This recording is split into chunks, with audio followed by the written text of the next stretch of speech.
Vamos acompanhar a sessão plenária ao vivo, direto do plenário. Declaro aberta a 32ª sessão extraordinária do plenário. Ministra Rosa Weber, vice-presidente do STF.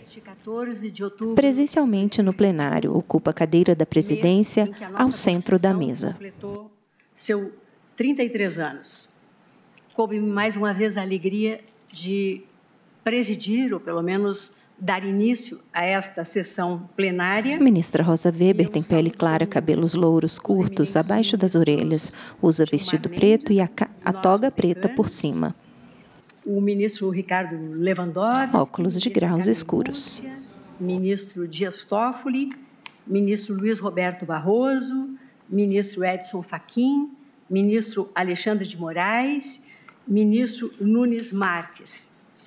Saúdo também o eminente Procurador-Geral da República, doutor Augusto Aras, e o doutor Rodrigo Corrêa da Silva, advogado de Amicus Curiae, que também se encontra presente na nossa sala virtual. Passo de imediato a palavra à senhora secretária para a leitura da ata da sessão anterior. Ata da 30ª sessão ordinária do plenário do Supremo Tribunal Federal, realizada por videoconferência em 13 de outubro de 2021. Carmen Lilian Oliveira de Souza, assessora-chefe do plenário, está em pé à direita da ministra Rosa Weber, separadas por uma divisória de acrílico. Rosa Weber, Roberto Barroso, Edson Fachin, Alexandre de Moraes e Nunes Marques. Procurador-Geral da República, doutor Antônio Augusto Brandão de Aras. Abriu-se a sessão às 14h17, sendo lida e aprovada a ata da sessão anterior.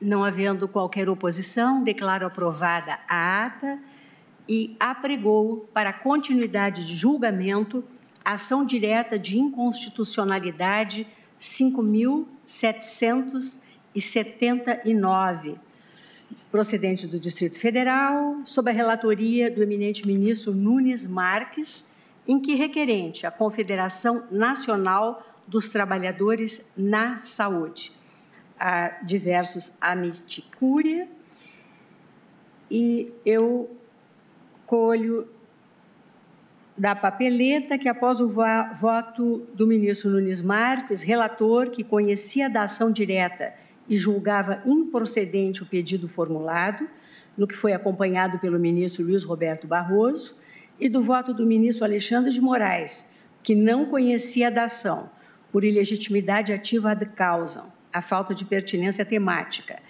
e do voto do ministro Edson Fachin, que conhecia da ação e julgava procedente o pedido, o julgamento foi suspenso. Presidente. Pois não? Só uma complementação que vencido nisso. Presidente, eu já votei também, no caso de vencido, pela improcedência da ação. Sim. No mérito. Ministro Alexandre de Moraes. Caso, né? Plenário julga a lei que autoriza a produção, comercialização e consumo de remédios para emagrecer. É como consta.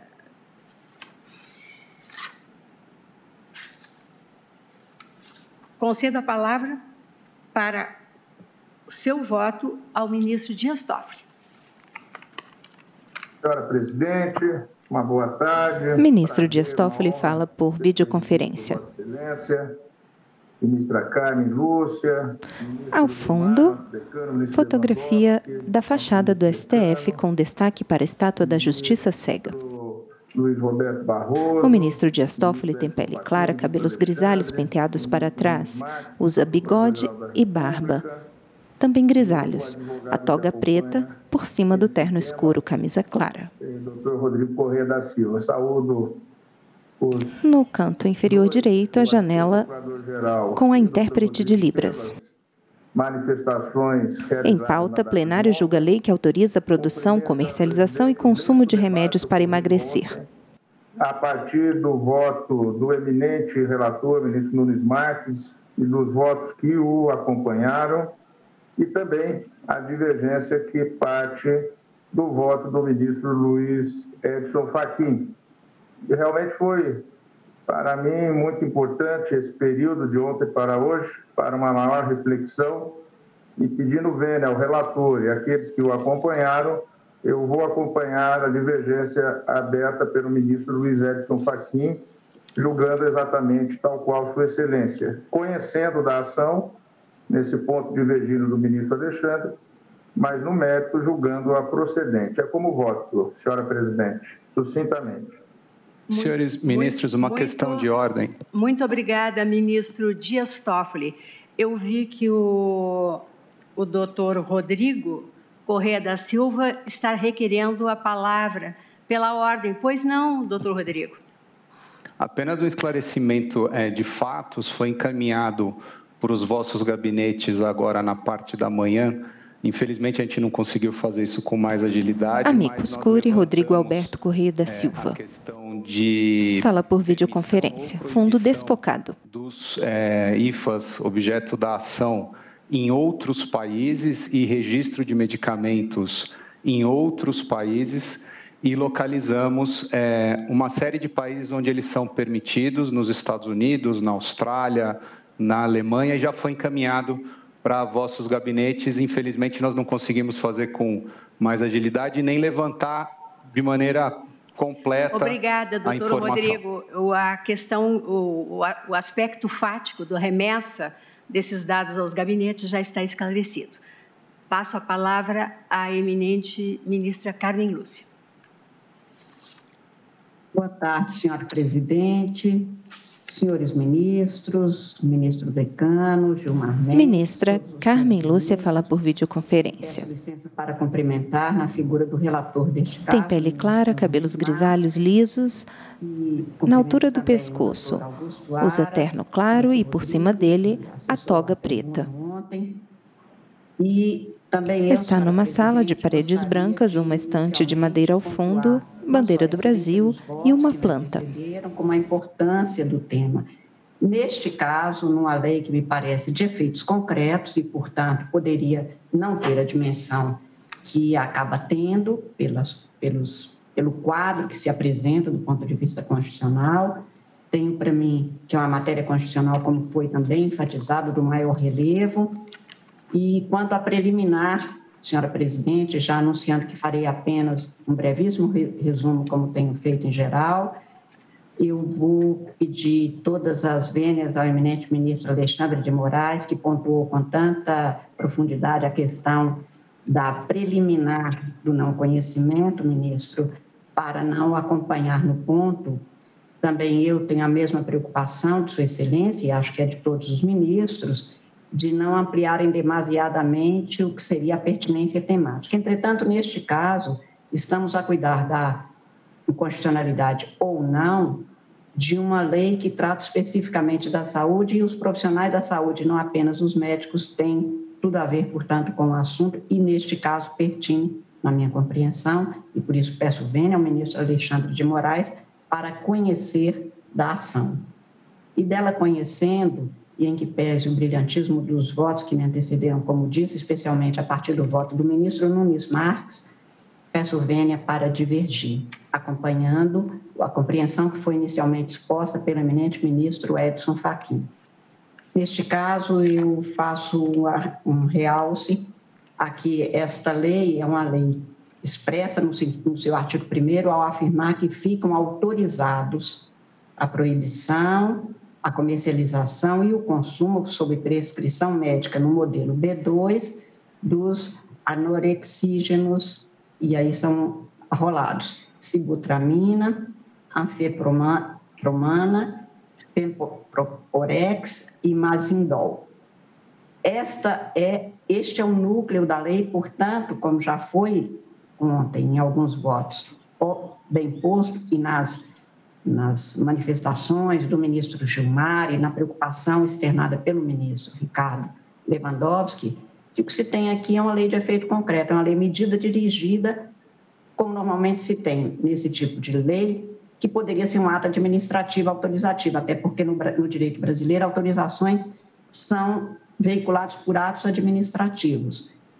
Estas leis de efeitos concretos ou autorizam ou proíbem. Contra elas, o que há é o exame de validade, o controle de constitucionalidade do que nela se contém. E o que se põe, portanto, com um realce maior aqui, é exatamente no que tomo como verdadeiro o que se tem aqui é a questão entre a atribuição de uma agência reguladora, que antes tinha desautorizado, passou a lei, então, a autorizar, em que pese ter sido afirmado tanto pelo ministro Nunes Marques quanto pelos ministros Alexandre de Moraes e o ministro Barroso, que ainda assim poderia haver, porque não foi declarado inconstitucional, toda a tramitação na Agência Nacional de Saúde, de Vigilância Sanitária. E qual é o princípio da legalidade a que teria que se submeter esta agência? Também foi aqui já devidamente anotado que é a agência reguladora que entrou no mundo constitucional, no mundo jurídico brasileiro na década de 90, pela emenda constitucional número 19, é uma espécie distinta de autarquia com atribuições específicas, incluídas aí as de natureza normativa, e por isso mesmo ela é infralegal. Ela é infralegal no sentido também de cumprir a Constituição, como também as leis têm que cumprir a Constituição. Neste caso, estamos falando de um direito fundamental à saúde. E os direitos fundamentais têm um aspecto negativo, que era aquele da primeira hora, dos primeiros momentos da conquista de direitos. O Estado não pode fazer alguma coisa.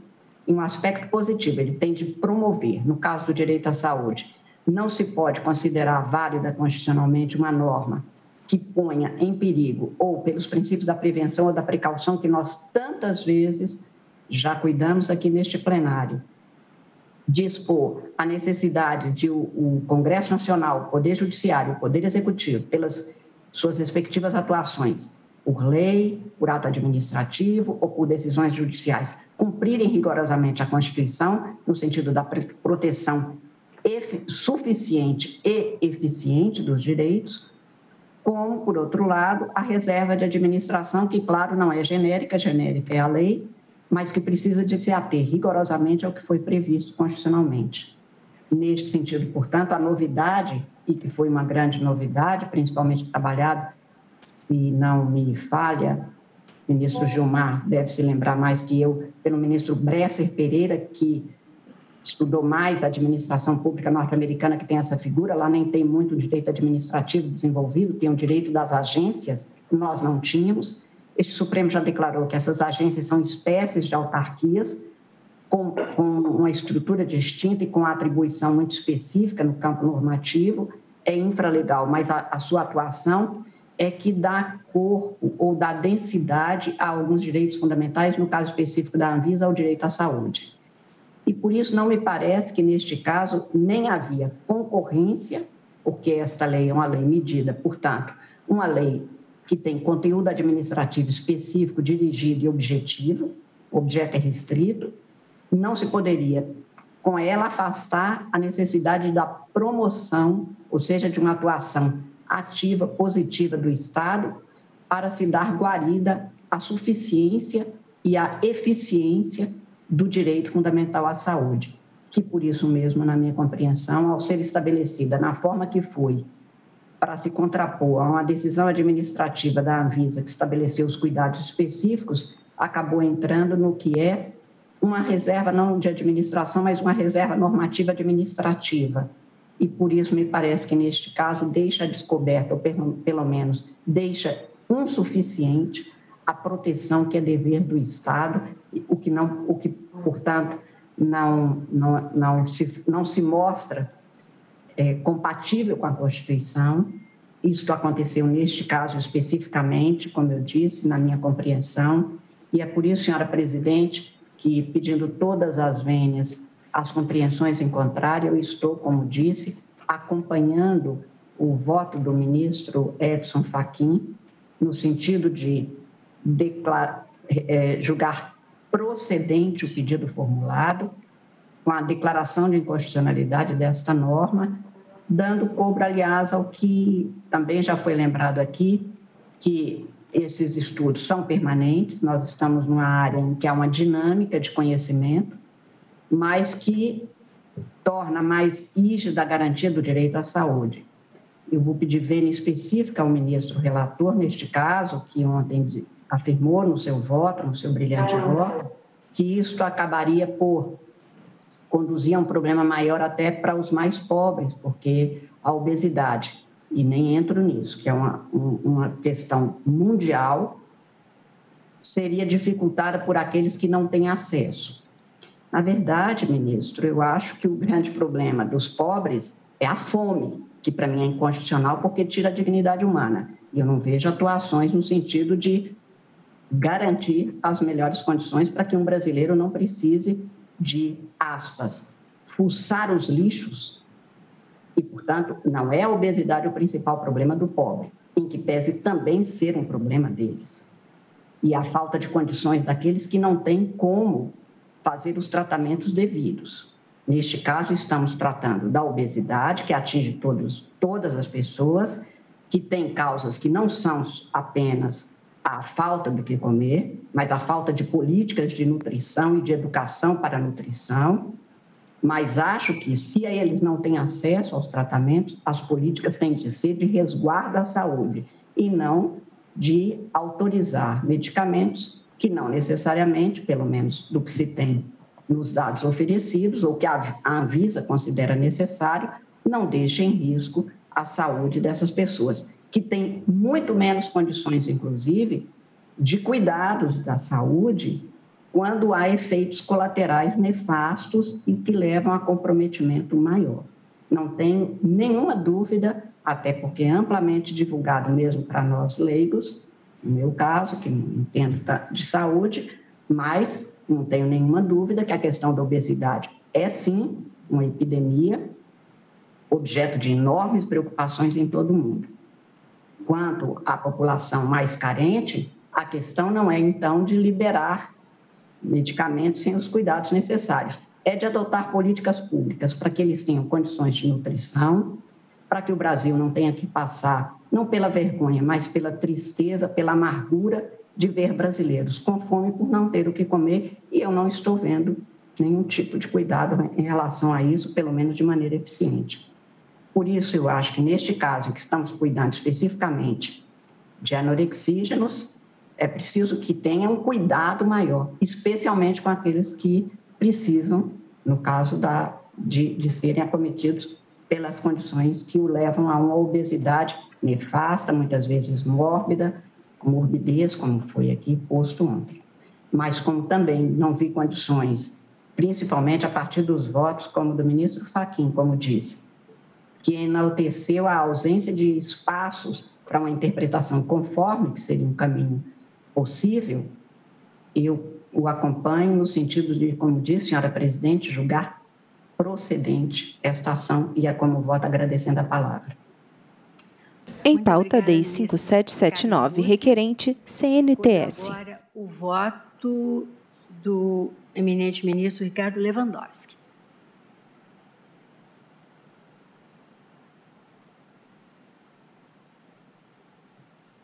Senhora presidente, boa tarde. Cumprimento Vossa Excelência e cumprimento Ministro Ricardo Lewandowski fala por videoconferência. Tem pele clara, cabelos brancos, divididos para o lado esquerdo. Usa toga preta por cima do terno escuro, camisa branca, gravata vermelha. Todas as posições foram defendidas com muito denodo, com muita substância, muita verticalidade. Eu mesmo vim inclinado, na sessão anterior, a trazer um voto no sentido de dar uma interpretação conforme ao dispositivo legal ora questionado. Em pauta, plenário julga a lei que autoriza a produção, comercialização e consumo de remédios para emagrecer. Parece-me que está se construindo no sentido de dar uma definição absolutamente segura para todos os jurisdicionados que dependem realmente de uma definição do Supremo Tribunal Federal quanto a este assunto. Então, nesta linha, senhora presidente, eminentes pares, eu vou pedir a máxima vênia ao eminente relator e a todos aqueles que o acompanharam para julgar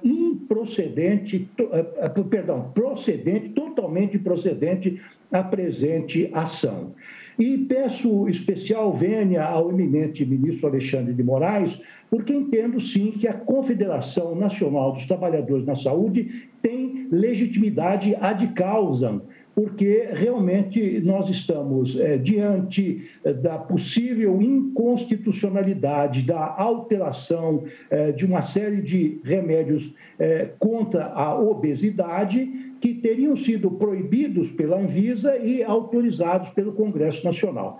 Então, aí, a meu ver, com o devido respeito, surge o interesse da Confederação Nacional dos Trabalhadores na Saúde em contestar esse dispositivo legal.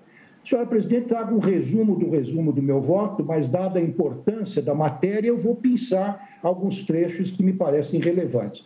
Tal como fizeram os demais ministros, especialmente o ministro Edson Fachin, ao qual acompanho integralmente, portanto, já adianto, senhor presidente, meu voto, estou acompanhando a divergência aberta pelo ministro Edson Fachin. Eu revisitei a jurisprudência da Suprema Corte, que possui precedente de relevo, sempre prestigiando a competência da Agência Nacional de Vigilância Sanitária, Anvisa. Aliás, numa de suas intervenções, na sessão anterior, logo depois da minha brevíssima fala, o ministro Luiz Fux chamou atenção para esta questão, e o Supremo Tribunal Federal tem, sim, uma jurisprudência de prestígio da Agência Nacional de Vigilância Sanitária. Mesmo nessas nossas intervenções e decisões, foram muitas, e de todos os ministros dessa Suprema Corte, na questão do combate à pandemia, muitas vezes nós nos defrontamos com uma certa resistência, um certo vagar da Anvisa no decidir de questões relevantes atinentes ao combate deste novo coronavírus, mas mesmo que tivéssemos muitas vezes visões distintas ou tivéssemos buscado impulsionar ou imprimir um ritmo mais rápido e talvez até um processo decisório mais transparente à atuação da Anvisa, nós sempre prestigiamos esta agência regulatória. Eu trago ADI 5779, requerente CNTS. Quem vota é o ministro Ricardo Lewandowski. Já mencionada pelo ministro Edson Fachin, salvo engano, em que o ministro, então, relator, nosso ex-decano, agora na aposentadoria, e que deixa saudades por suas intervenções sempre lúcidas, num determinado trecho de seu voto, o ministro Marco Aurélio disse que o Constituinte de 88 atribuiu ao poder público o dever de cuidar da saúde dos cidadãos.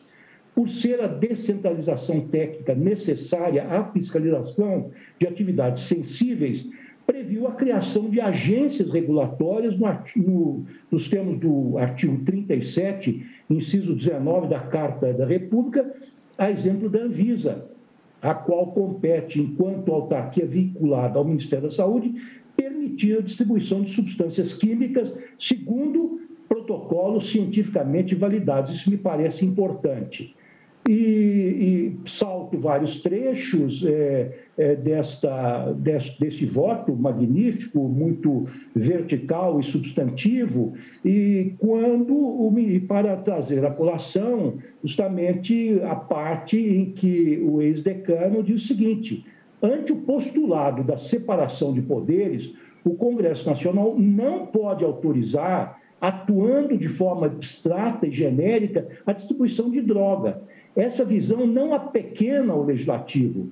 A Constituição Federal reservou aos parlamentares instrumentos adequados à averiguação do correto funcionamento das instituições pátrias, quais sejam a convocação da autoridade a fim de prestar esclarecimentos e a instauração de comissão parlamentar de inquérito, artigo 58, parágrafo 2º, inciso 3º e parágrafo 3º.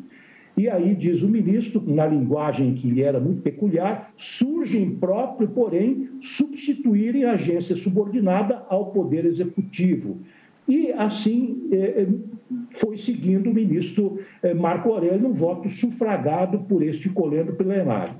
Outro caso de relevo que trago à apreciação da Corte é o voto do nosso ex-decano também, anterior ao ministro Marco Aurélio, justamente o ministro Celso de Mello. O plenário julga a lei que autoriza a produção, comercialização e consumo de remédios para emagrecer. baseada na doutrina, na jurisprudência, foi justamente nos embargos declaratórios no RE 427-574, em que o nosso ex-decano, isso no âmbito da segunda turma, diz o seguinte, entre aspas, o princípio constitucional da reserva de administração impede a ingerência normativa do Poder Legislativo em matérias sujeitas à exclusiva competência administrativa do Poder Executivo. É que, em tais matérias, o Legislativo não se qualifica como instância de revisão dos atos administrativos emanados do Poder Executivo.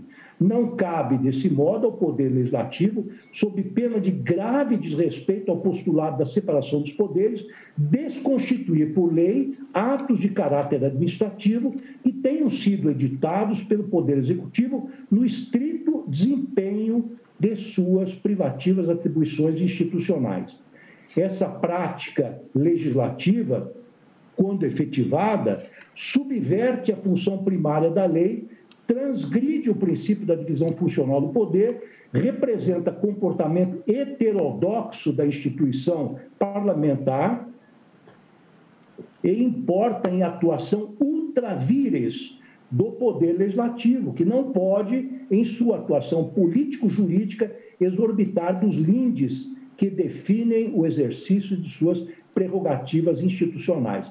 E sem conhecer ainda o voto do eminente Edson Fachin, ministro Edson Fachin, nosso colega, que sempre traz opiniões muito abalizadas também, eu me abeberei nas lições do ministro Gilmar Mendes, feitas em sede acadêmica, no seu já famoso curso de Direito Constitucional, e também consultei a 10ª edição, publicada pela Saraiva em 2015, em que Sua Excelência, num determinado trecho, diz o seguinte: os direitos fundamentais não contêm apenas uma proibição de intervenção, Einrichtungsverbote, expressando também um postulado de proteção, Schutzgebote. Haveria, assim, para utilizar a expressão de Canaris, não apenas a proibição do excesso, Übermaßverbote, mas também a proibição de proteção insuficiente, Untermaßverbote. E tal princípio tem aplicação especial no âmbito dos direitos sociais. E nós estamos, efetivamente, no campo dos direitos sociais.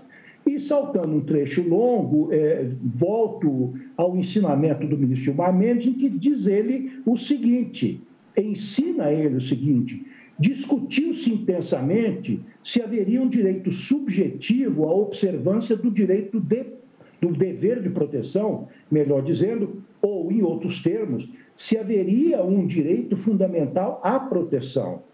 A Corte Constitucional, no caso a Corte Constitucional alemã, acabou por reconhecer esse direito, enfatizando que a não observância de um dever de proteção corresponde, vejam vossas excelências, a não observância do direito de proteção corresponde a uma lesão do direito fundamental previsto no artigo 2º da lei, inciso 2º da Lei Fundamental de Bonn. E continuo eu, então, já me encaminhando para o fim, senhor presidente, dizendo que, assim, investida da autoridade decorrente da Lei 6.360 de 1976, e ancorada fundamente na Constituição, como ressaltou o ministro Edson Fachin, seu voto divergente, a Anvisa tem a competência, diria mais do que competência, o dever de editar atos normativos que visam a proteção da saúde e que, por tal motivo, não podem ser derrogados por lei formal, sem que esta garanta igual proteção à saúde da população, sob pena de infringência ao princípio da proibição do retrocesso, que tem, como todos nós sabemos, especial incidência no âmbito dos direitos sociais. Plenário julga a lei que autoriza a produção, comercialização e consumo de remédios para emagrecer. Quem vota é o ministro Ricardo Lewandowski. O Congresso Nacional, desbordando de seu tradicional mistério, que é o de editar leis com caráter geral e abstrato, o qual se origina desde os primórdios do século XVIII, quando, pelo menos no mundo ocidental, se afirmou a autoridade do parlamento, mas desbordando deste mistério, decidiu abalançar-se a regular o tema dos medicamentos contra a obesidade, atuando no caso concreto, o que, a meu ver, não é possível. Trago aqui o ensinamento de Tércio Sampaio Ferraz, um livrinho muito precioso, que é a Introdução ao Estudo do Direito, que tem o subtítulo Técnica, Decisão e Dominação. Nesse seu trabalho, o ministro, infelizmente não chegou a ministro, mas chegou a procurador-geral da Fazenda, professor titular da Faculdade de Direito da Universidade de São Paulo, esse eminente jurista diz que, segundo a tradição do mundo ocidental, como eu disse, que remonta à era moderna, especialmente ao século XVIII, entre aspas, as normas legais deveriam ter conteúdos abrangentes e se destinar a uma universalidade de sujeitos. E por quê? Responde o professor Tércio. Era uma repulsa ao privilégio. Ele grifa a palavra privilégio. Então, senhoras ministras, senhores ministros, penso eu, firme nas lições, não apenas da jurisprudência, da doutrina, no ensinamento do ministro Gilmar Mendes, mas agora nessas palavras do do professor Tércio Sampaio Ferraz, entendo que toda vez que o Congresso Nacional, ou o Parlamento, pelo menos no mundo democrático, se lança a criar leis concretas, leis com conteúdo material, na verdade, eles estão, de alguma forma, dando feição a um determinado privilégio, nas palavras do professor Tércio Sampaio Ferraz, o que, a meu ver, data vênia, é absolutamente inadmissível. Por essas razões, em suma, eu dou provimento, julgo integralmente procedente esta ação direta de inconstitucionalidade, acompanhando, portanto, senhor presidente, na íntegra, o voto divergente inaugurado pelo ministro Edson Fachin, pedindo vênia ao relator, ministro Nunes Marques, e aqueles que o acompanharam. Como voto, senhor presidente.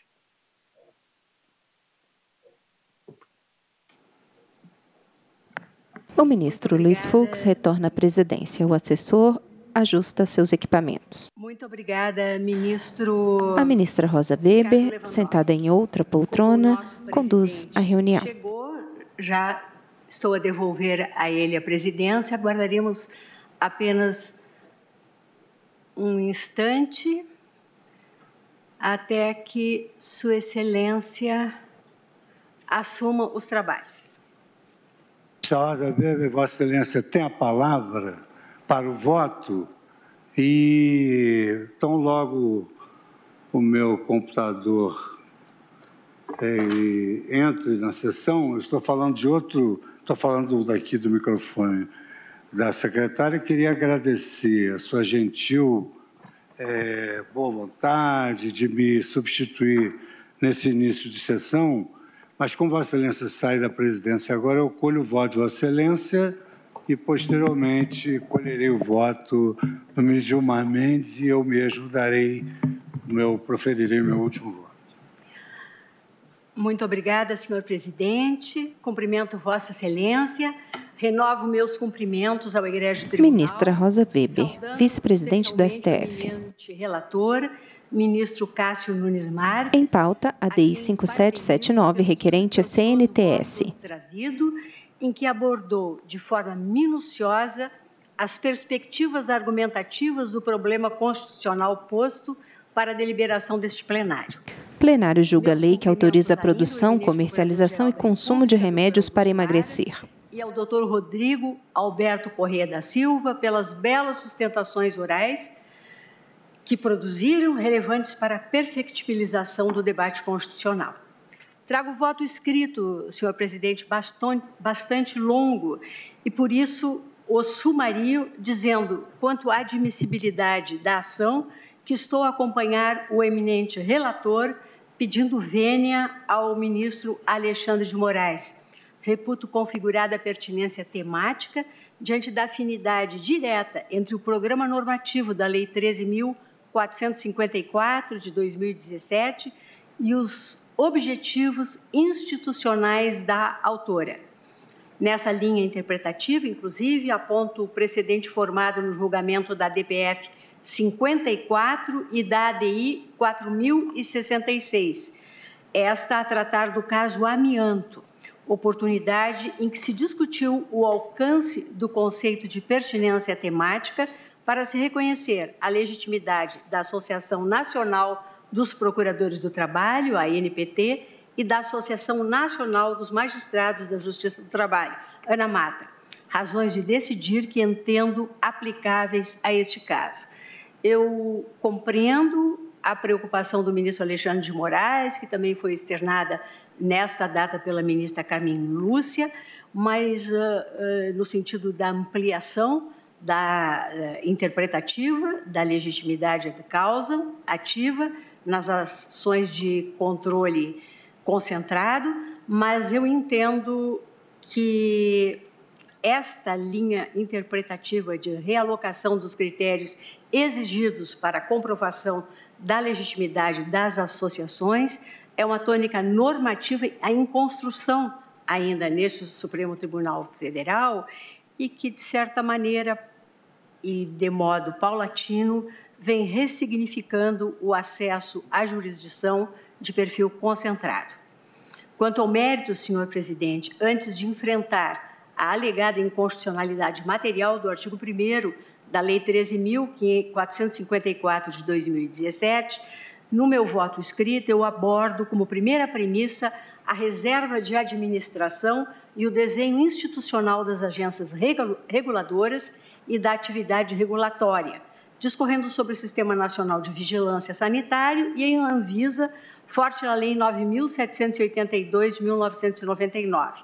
Destaco que a atividade regulatória da administração desempenha, na quase totalidade dos países, papel fundamental na proteção dos direitos e interesses sanitários e da saúde.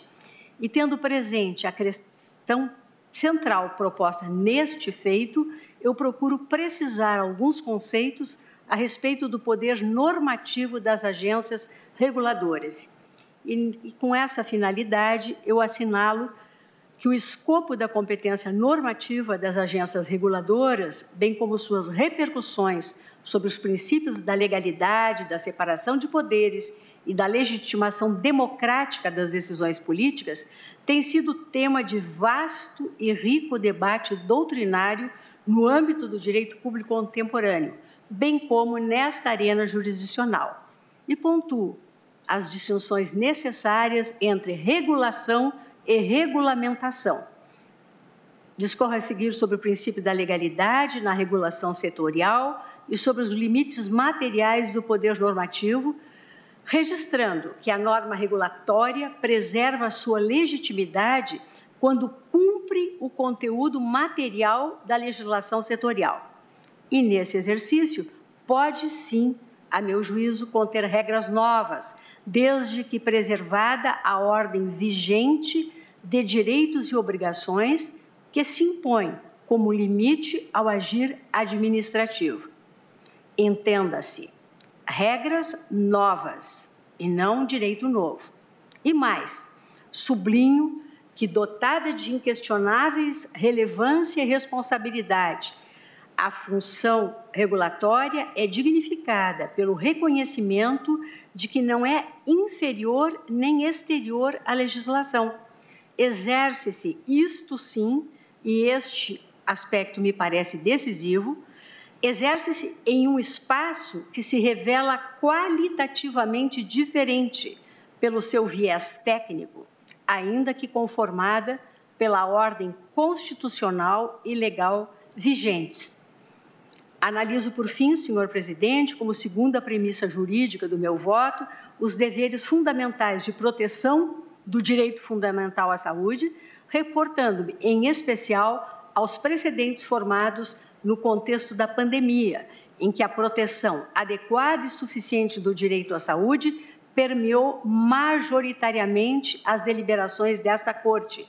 A exemplo, as ADIs 6341, 6343, 6586 e 6421, além de diversas ações cíveis originárias.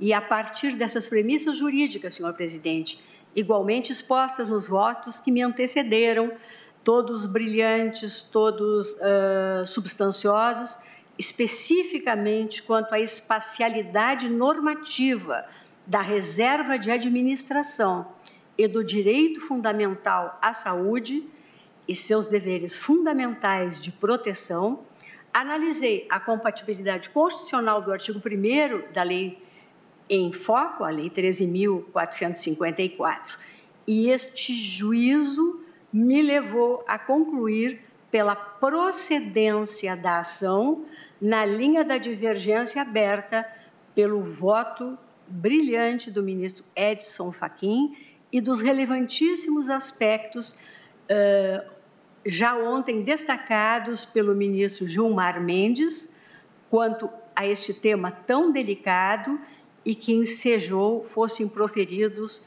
votos, como disse, tão brilhantes e substanciosos. O ministro Gilmar teve a delicadeza de enviar a cópia do voto e eu estou acompanhando a fundamentação do ministro Fachin e do ministro Gilmar Mendes na íntegra, com um pedido de vênia aos votos não menos brilhantes, mas apenas com uma outra compreensão trazido pela divergência. Perdão, pelo relator e pelos que o acompanharam. Ante o exposto, senhor presidente, eu conheço da presente ação direta e, no mérito, julgo procedente o pedido. É o voto. Muito obrigado, ministra Rosa Weber. Eu aproveito a oportunidade para cumprimentar as senhoras ministras, os senhores ministros. Mais uma vez, agradecer a gentileza da vice-presidente de assumir o início da sessão. Ministro Luiz Fux. Sua Excelência, Procurador-Geral da República. O plenário julga a lei que autoriza a produção, comercialização e consumo de remédios para emagrecer. Ministro Gilmar Mendes, para o voto aqui, eu também agradeço pelo fato de tê-lo recebido ontem à noite e tê-lo lido com muita atenção. Vossa Excelência, tem a palavra. Obrigado, presidente. Cumprimento a todas as nossas ministras, colegas. Ministro Gilmar Mendes fala por videoconferência. Tem pele clara, é calvo na parte superior, cabelos grisalhos, óculos de armação escura, toga preta por cima do terno escuro, camisa branca, gravata azul. E trouxe um brilhante e cuidadoso. Plenário julga a lei que autoriza a produção, comercialização e consumo de remédios para emagrecer. Condução de um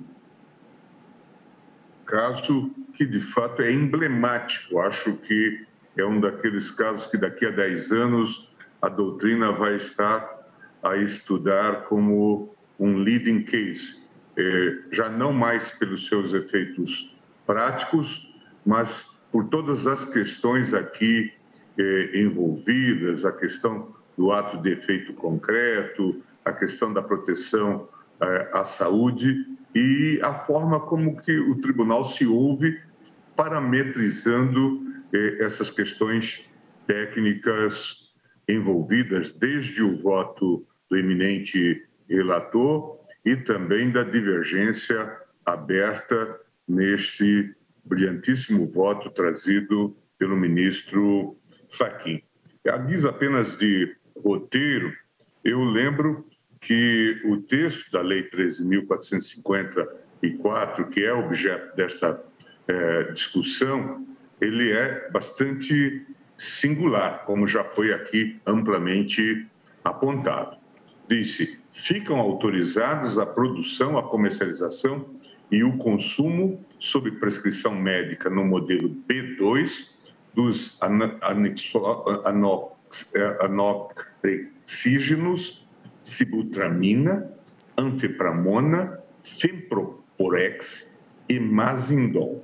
Então, essa questão foi posta, o ministro relator, o ministro Celso de Mello, havia adotado o rito do artigo 12 da Lei 9868, a Advocacia Geral manifestou-se pelo não conhecimento e, no mérito, pela improcedência do pedido, e a Procuradoria também se pronunciou pela improcedência da demanda, vislumbrando aqui mero conflito aparente de normas.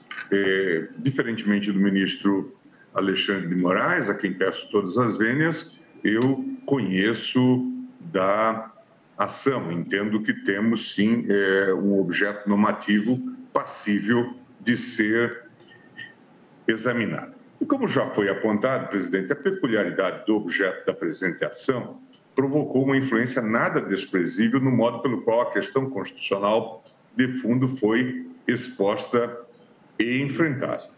Uma vez que a Lei 13.454 autoriza a produção, a comercialização e o consumo de medicamentos anorexígenos e o faz para contornar a escolha regulatória da Agência Nacional de Vigilância Sanitária, a questão constitucional assumiu uma forma de trade-off.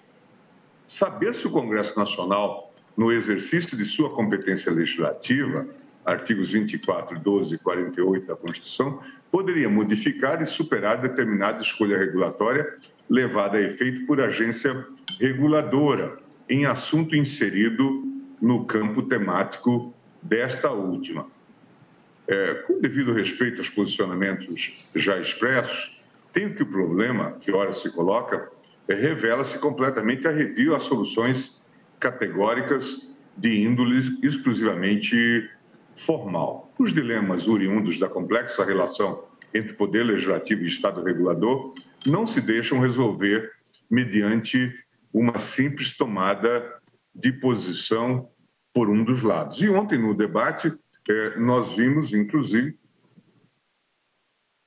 e apontamos os riscos de uma eventual chancela por parte do tribunal a uma lei com este perfil, o que certamente poderia estimular que leis semelhantes viessem a ser editadas, descreditando e descredenciando elaborações feitas por agências da responsabilidade da Anvisa, que tem como seu objeto fundamental, principal, a proteção da saúde. Das peças que integram os autos, notadamente a petição inicial, inquietou-me o uso do argumento da reserva da administração, manejado com a finalidade de justificar a prevalência das decisões da Anvisa no ambiente regulado em análise e, consequentemente, fundamentar a inconstitucionalidade da Lei 13.454.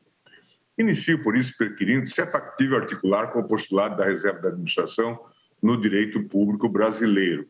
Faço atento à lição de Eberhard Schmidt-Asman, que devota significativa importância ao método comparado no âmbito administrativo, assentando no pressuposto de que a forma moderna do direito administrativo é aprender em conjunto. Dogmática jurídica administrativa, um balanço intermédio sobre a evolução e reforma e as funções futuras. Schmidt-Asman, que é considerado ainda hoje um dos maiores administrativistas alemães. Tem uma obra publicada pela editora Saraiva IDP. A teoria do direito público alemão debruçou-se detidamente sobre a assim chamada reserva da administração, Verwaltungsvorbehalt, e naquele âmbito, embora não se negue a existência de espaço em que a própria ordem constitucional afetou a administração pública à função normativa, há discussões sobre se tal reserva é capaz de subtrair do Poder Legislativo a atribuição primordial de legislar nesses temas. Na doutrina alemã, rejeita-se a ideia de que haveria reservas gerais da administração. A posição predominante sobre o tema é no sentido de que, mesmo nas matérias reservadas pela Constituição, a função normativa do Poder Executivo, existe uma competência geral do Parlamento. Falávamos ontem, a propósito disso, o Parlamento fazer balizas genéricas a propósito dessa temática. Afinal, não é ele próprio, é o Parlamento, no exercício da sua função legislativa, que baliza a criação das próprias agências, no nosso caso específico, e é assim também mundo afora. Plenário julga a lei que autoriza a produção, comercialização e consumo de remédios para emagrecer. Quem vota é o ministro Gilmar Mendes. A esse respeito, é válido destacar as lições de Mons e Dürer, que nos seus clássicos comentários à lei fundamental afirmam que não existe uma reserva geral de administração como sinônimo de uma área jurisdicional do executivo que é garantida constitucionalmente contra o acesso geral do parlamento. Para os comentaristas, só se pode cogitar de reserva de administração quando o próprio texto constitucional, além de ter atribuído à matéria a função legiferante do executivo, houver expressamente vedado a intervenção do parlamento. Outro sim, Degenhardt sustenta que regimes de reserva administrativas gerais seriam incompatíveis com o ordenamento constitucional alemão. O autor propõe que as competências legislativas atribuídas ao executivo sejam compreendidas como verdadeiras preferências de decisão executiva, cujos limites devem ser avaliados em concreto a partir do exercício mútuo de competência. Nessa mesma linha, eu cito ainda Luiz Cabral Moncada, citando Ernst Wolfgang Birkenfeld, sobre o tema, sustenta que uma reserva de administração só se opera em um plano funcional, devendo ser compatibilizado com o princípio da separação dos poderes. E digo também que a posição semelhante é advogada no direito português em obra clássica por Nuno Pissarra, hoje, para gáudio dos seus amigos, integrante, é um representante de Portugal no Tribunal de Justiça da União Europeia. O autor defende que não há como definir de forma prévia um espaço de reserva da administração, já que a identificação de reservas específicas, absolutas ou relativas deve ser buscada a partir de uma concreta ordenação constitucional. Isso está na obra conhecida, Nuno Pissarra, A Reserva da Administração. No quanto proposto, já se faz possível intuir que, para o enfrentamento do problema que se coloca na apresentação direta, não se mostra suficiente apenas proclamar em favor da Anvisa um âmbito de atuação institucional absolutamente infenso ao acesso do legislador democrático. Tanto mais porque a Anvisa não possui direta previsão constitucional que inviabilizaria a pretensão de intangibilidade legislativa de suas atribuições. O perfeito antípoda ao posicionamento da reserva da administração da agência reguladora é aquele da primazia do poder legislativo e que poderia ter sido desdobrado por meio de outras categorias dogmáticas, como o princípio da preferência da lei. Sob tal perspectiva, o impasse se resolve mediante simples verificação, no sentido de precisar se o Congresso aprovou a lei com apoio em alguma regra de competência legislativa. A insuficiência dessa posição revela-se facilmente. A atribuição normativa do Congresso Nacional não é exclusivamente demarcada, como já foi apontado em vários votos, por regras de competência legislativa, como aquelas dos artigos 22, 24 e 48 da Constituição. Um exame da concreta ordenação constitucional de competências não pode prescindir de um dado. Os direitos fundamentais, e isso agora foi ressaltado de maneira tão brilhante no voto da ministra Carmen Lúcia e secundado agora no voto da ministra Rosa Weber, os direitos fundamentais desempenham também papel de relevo no delineamento da competência legislativa. Com o direito fundamental à saúde, não se dá de modo diverso. O conjunto daquilo que é constitucionalmente necessário, obrigatório, e do que é constitucionalmente impossível, proibido, demarca os limites da discricionariedade do legislador, porque dentro de tais limites, a opção escolhida ou a abstenção de fazer algo são alternativas franqueadas ao poder legislativo a título de decisões possíveis. Sugestivamente, Robert Alex, refere-se à discricionariedade do legislador como um âmbito facultado. Isso está em Teoria dos Direitos Fundamentais. Dessa forma, qualquer exame acerca da competência do Congresso Nacional revelar-se-á incompleta se desconsiderar o papel que os direitos fundamentais desempenham na demarcação do âmbito facultado ao legislador. É assente na Teoria Geral dos Direitos Fundamentais que estes são, a um só tempo, direitos subjetivos e elementos fundamentais da ordem objetiva. Enquanto direitos subjetivos, os direitos fundamentais outorgam aos seus titulares a possibilidade de impor os seus interesses em face dos órgãos obrigados. Estou citando a obra clássica de um clássico constitucionalista alemão, de todos conhecido, Konrad Hesse, Grundzüge des Verfassungsrechts. Nessa concepção, que é a que remonta aos desdobramentos das revoluções liberais do século XVIII, os direitos fundamentais são direitos de defesa, agora apontado inicialmente pela ministra Carmen Lúcia, destinados a proteger determinadas posições subjetivas contra a intervenção do poder público, seja pelo não impedimento de prática de determinado ato, seja pela não intervenção em situações subjetivas, seja, finalmente, pela não eliminação de posições jurídicas. Em pauta, a DI 5779, requerente CNTS. Vota o ministro Gilmar Mendes. Jurídico de um Estado de direito democrático. Eu cito, então, o texto em comum que desenvolvi com o Paulo Gustavo no curso de Direito Constitucional.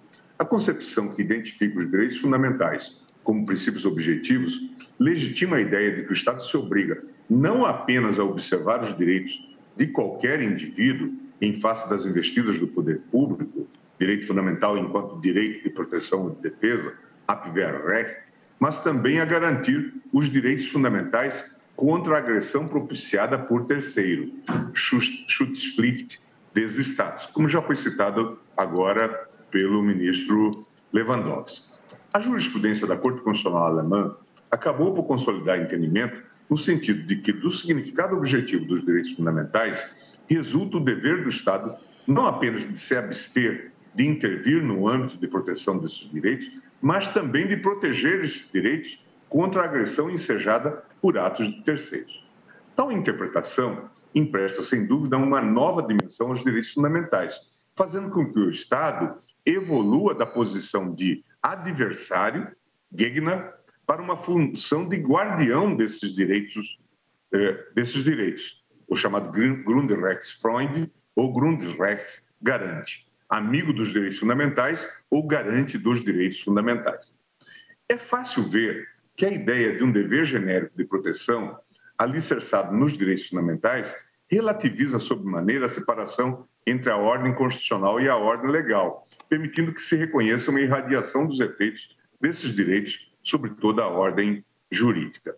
Assim, ainda que não se reconheça em todos os casos uma pretensão subjetiva contra o Estado, tem-se inequivocamente a identificação de um dever deste de tomar todas as providências necessárias para a realização ou a concretização dos direitos fundamentais. Isso foi objeto de comentário agora no voto do ministro Lewandowski.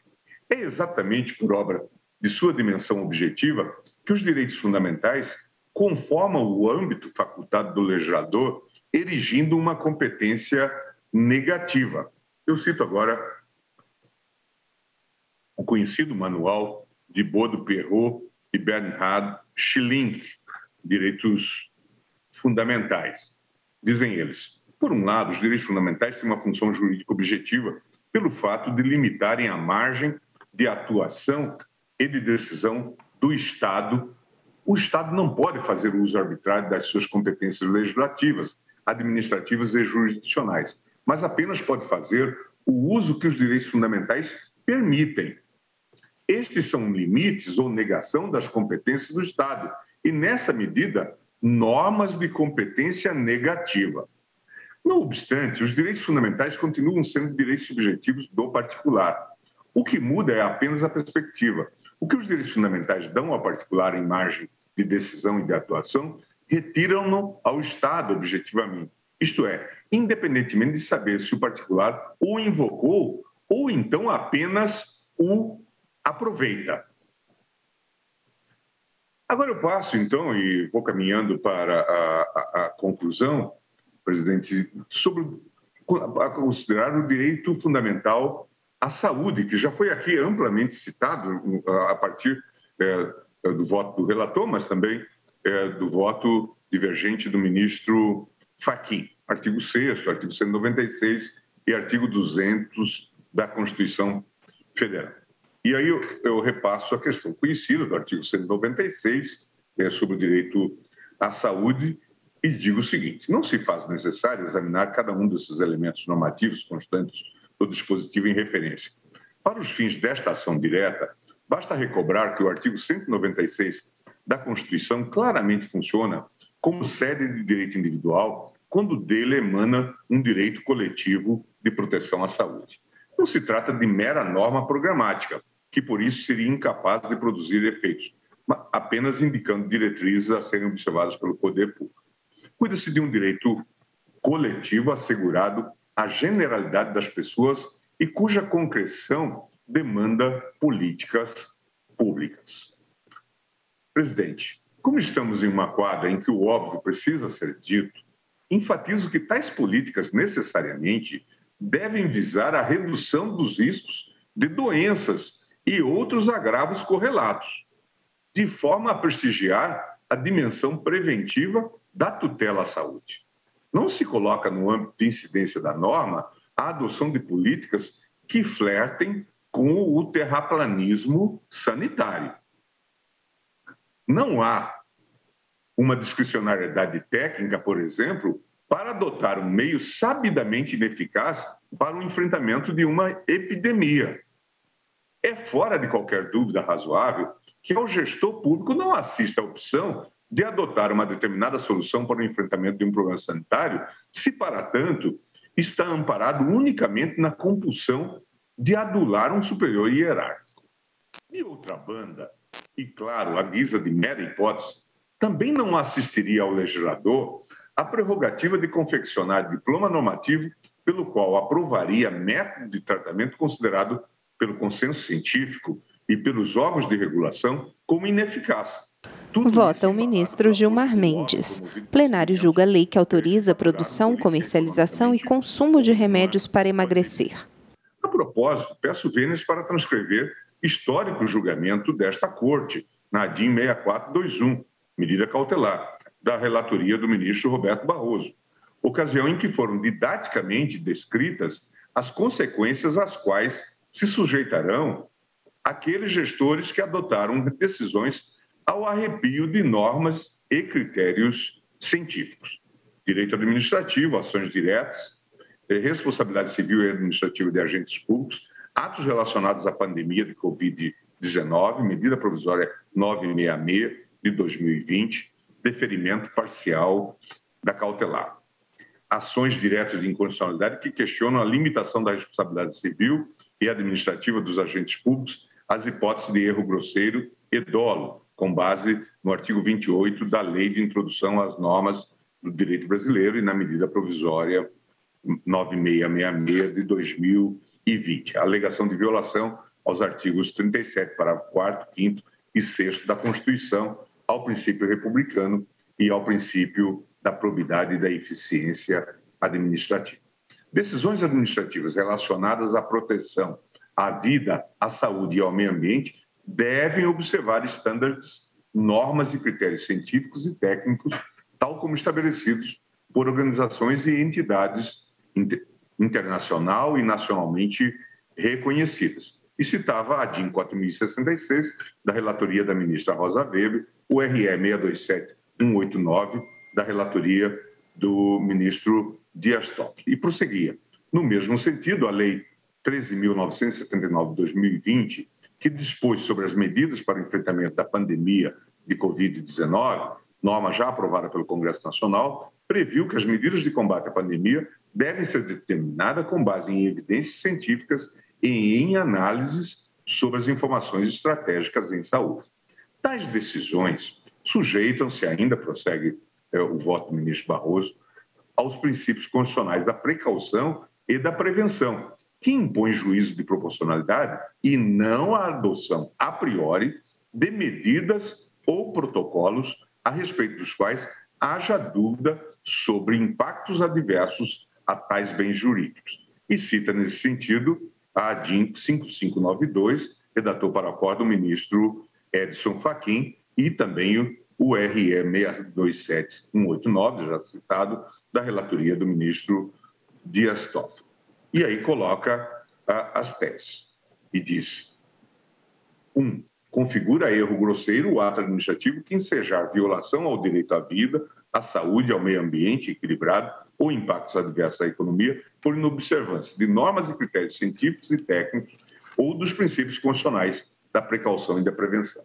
A autoridade, 2, a quem compete decidir, deve exigir que as opiniões técnicas em que se baseará a sua decisão tratem expressamente das normas e critérios científicos e técnicos aplicáveis à matéria, tal como estabelecidos por organizações e entidades internacional e nacionalmente reconhecidas, da observância dos princípios constitucionais da precaução e da prevenção, sob pena de se tornarem corresponsáveis por eventuais violações a direitos. A DIN 6421 da relatoria do ministro Roberto Barroso. E não poderia ser diferente, como já foi lembrado aqui no voto do ministro Lewandowski. Os direitos fundamentais não contêm apenas uma proibição de intervenção, a Ingriffes verbot, expressam também um postulado de proteção, Schutzgebot. Haveria, assim, para utilizar a expressão de Canários, já citada agora pelo ministro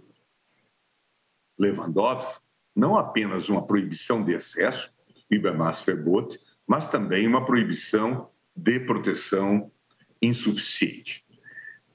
Deposto desses fundamentos, assento que a questão a ser definida aqui não passa necessariamente por uma definição a priorística no sentido de definir quem seria o senhor da regulação de medicamentos, se a Anvisa ou o Congresso Nacional. O ponto é outro: examinar se a lei impugnada revela observância ao dever de proteção exigido pela dimensão objetiva do direito à saúde.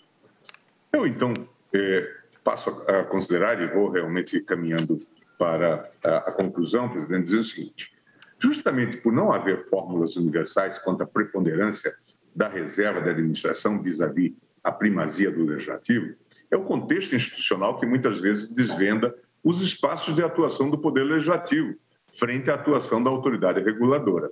No caso presente, o impasse entre a Anvisa e o Congresso Nacional tem início com a aprovação, no âmbito da Resolução 52 de 2011. Isso já foi muito bem explanado e escandido no voto do eminente relator, da Resolução 52 de 2011, que dispõe sobre a proibição do uso da substância anfepramona, femproporex e mazindol e medidas de controle da prescrição e dispensação de medicamentos que contenham a substância sibutramina.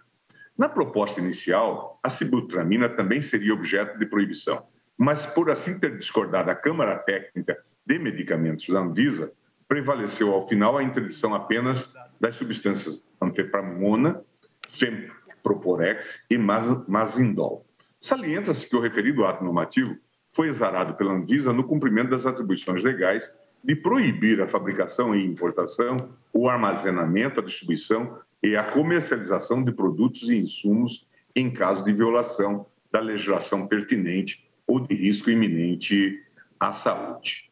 Bem, após o Congresso Nacional, como já foi também apontado, aprovou o Decreto Legislativo 273 de 2014, que sustou a Resolução 52 de 2011 da Anvisa, com fundamento, como sabem, no artigo 49, inciso 5º da Constituição Federal. Colho da nota técnica 2 de 2017 da Anvisa, colacionada aos autos, que após a deliberação do Congresso, deu-se o seguinte: em decorrência desse decreto, a diretoria colegiada da Anvisa aprovou o novo regulamento técnico referente a norexígenos do país. A resolução da diretoria colegiada foi publicado no Diário Oficial de 26 de nove de 2014 e normatiza o assunto, eis que, com a publicação do decreto legislativo, evidenciou-se uma lacuna normativa para amparar o cumprimento do decreto legislativo, ou seja, a não proibição do uso de substâncias anfepramona, femproporex e mazindol. A RDC número 50 prevê que as empresas interessadas em comercializar medicamentos contendo mazindol, femproporex e anfepramona deverão requerer novo registro à agência. A análise técnica dos pedidos levará em consideração a comprovação de eficácia e segurança dos produtos. Ressalta-se que os medicamentos com a substância ativa sibutramina continuam como opção terapêutica disponível para a população brasileira, dizia a resolução, dessa nota técnica, como medicamentos industrializados, registrados e manipulados que podem ser produzidos e comercializados por farmácias de manipulação.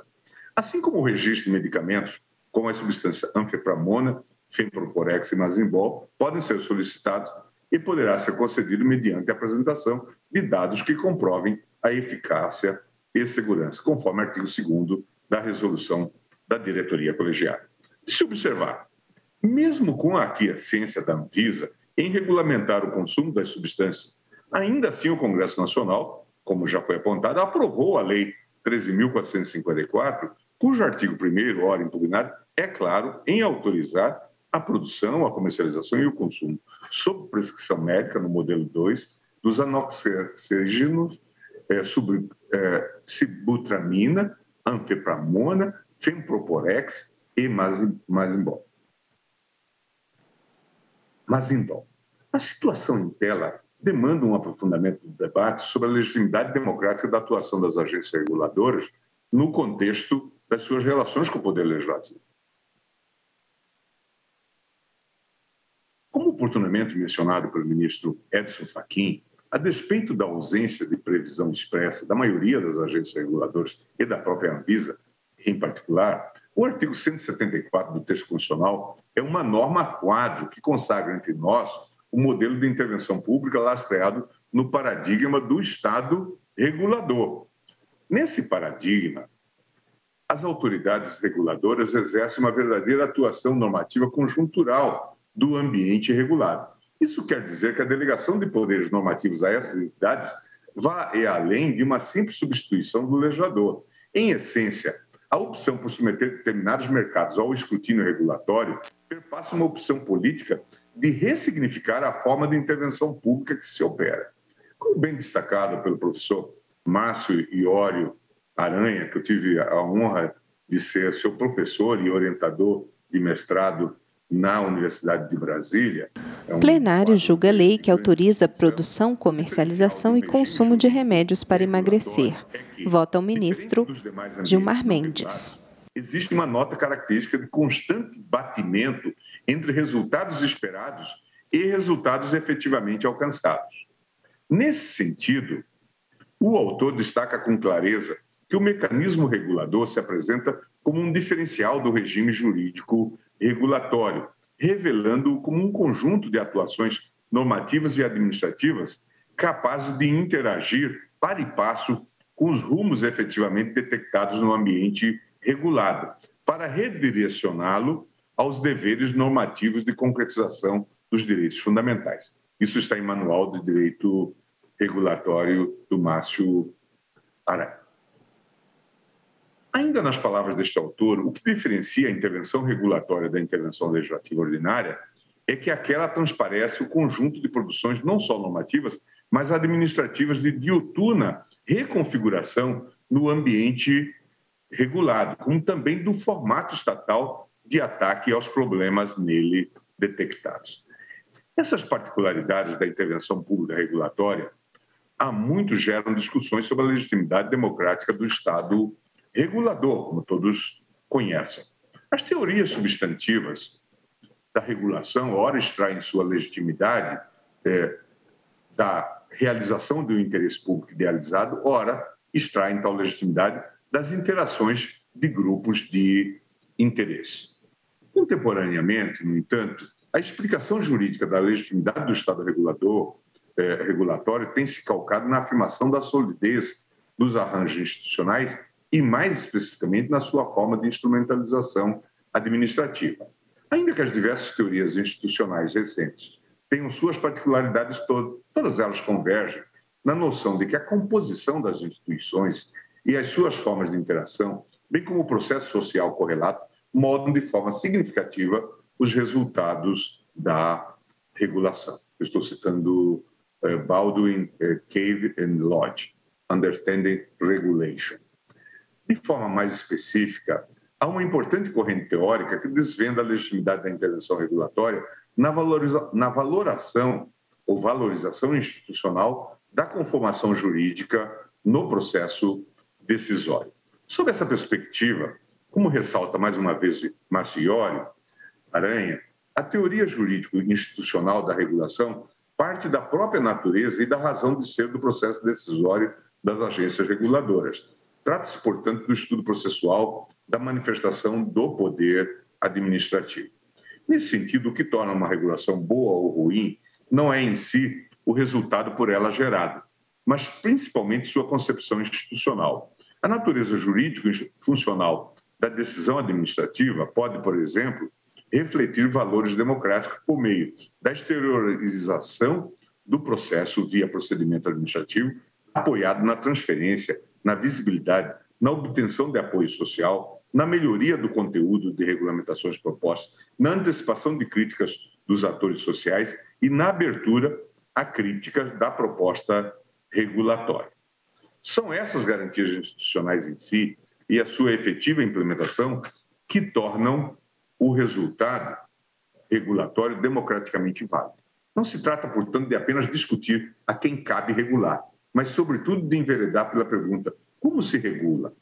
É sobre esse enfoque da solidez institucional do processo decisório que desagou na decisão regulatória que devem ser apreciadas, a meu ver, as discussões da inconstitucionalidade da Lei 13.454, de 2017. Nessa chave interpretativa, parece crível, então, a argumentação deduzida na já citada nota técnica da Anvisa, no sentido de que a Lei 13.454 provoca o curioso efeito de tornar indisponível a realização de qualquer juízo técnico acerca do registro das substâncias em referência. A lei provoca, diz, um congelamento do registro sanitário desta classe de medicamentos, impossibilitando a atuação preventiva ou corretiva legalmente concedida à Anvisa pela Lei 9782 de 1999. Portanto, o legislador acabou por bloquear, de fato, a própria autonomia funcional da agência. Isso porque, e ao contrário de qualquer sugestão cartorária que do termo possa advir, o registro de medicamento é instrumento fundamental para o exercício do poder de polícia sanitária e para a regulação do setor em referência. Tal foi bem exposto no voto do ministro Barroso na ADIM 5.501. E aqui, resumindo, diz o seguinte: o registro sanitário não é, assim, um procedimento meramente burocrático e dispensável, mas processo essencial para a tutela do direito à saúde de toda a coletividade pelo poder público. Tendo em vista essa preocupação, o Estado brasileiro, nos termos da Lei 9782 de 99, instituiu o Sistema Nacional de Vigilância Sanitária e atribuiu à Anvisa, autarquia sob o regime especial vinculado ao Ministério da Saúde, a competência para exercer a vigilância sanitária de medicamentos.